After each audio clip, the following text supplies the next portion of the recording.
Who owns the Torah? A Shazak scenario.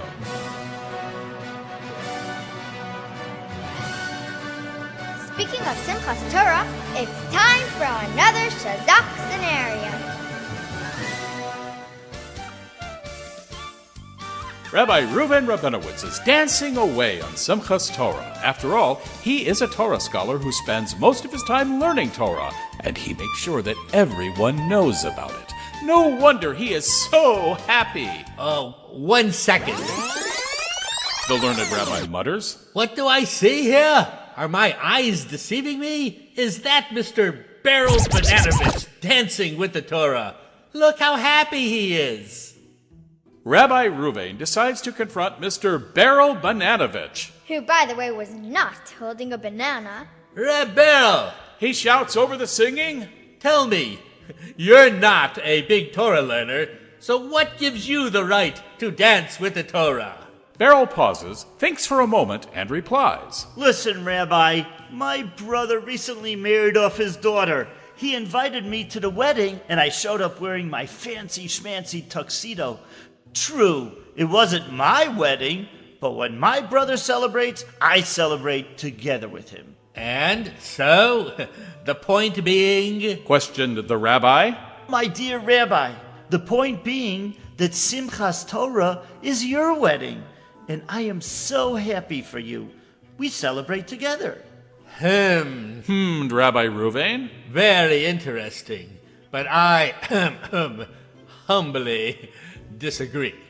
Rabbi Reuven notices Mr. Shmuel Schreier joyfully dancing and singing Torah Tziva Lanu with all his might. Rabbi Reuven, or should I say RR, pulls him to the side. Reb Shmerel, the rabbi asks, that's some pair of lungs you've got.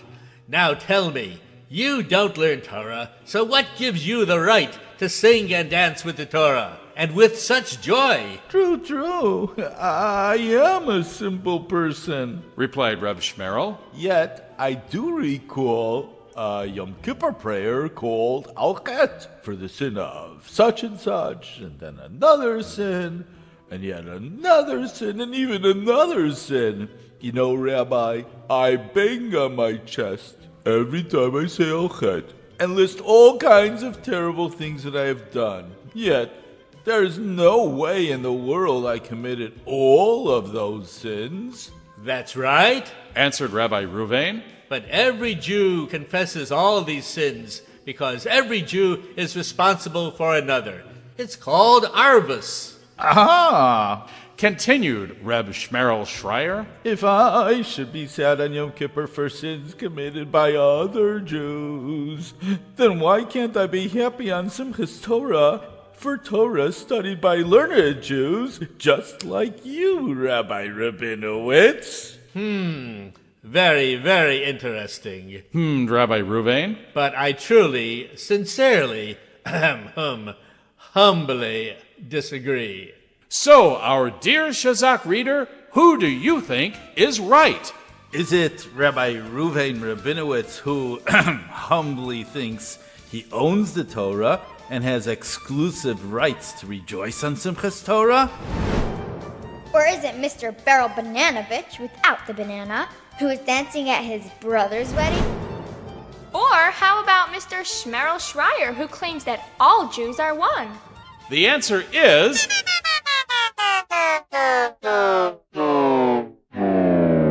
They're all wrong! It's Torah Tziva Lanu Moshe Morasha Kehilas Yaakov. The Torah is a morasha, an inheritance to the entire congregation of Yaakov. That's all of us. Yes, all of us. Indeed, the Torah belongs to every single Jew, regardless of their abilities or accomplishments.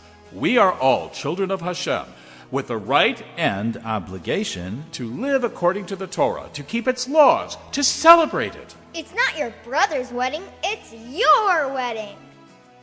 And it's not your fellow sin, it's your mitzvah. That explains why on Simchas Torah we don't dance with an open Torah where we could see the words, but with a covered Torah. The message is clear. All of us are connected to the Torah and its holiness. regardless of our knowledge of the written words.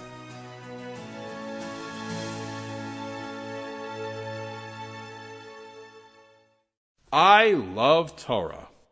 Now that we have finished reading the Torah on Simchas Torah, we don't roll it up and put it away. Instead, we immediately roll back the Torah scroll and go right back to the beginning. Bereshis bara Elokim.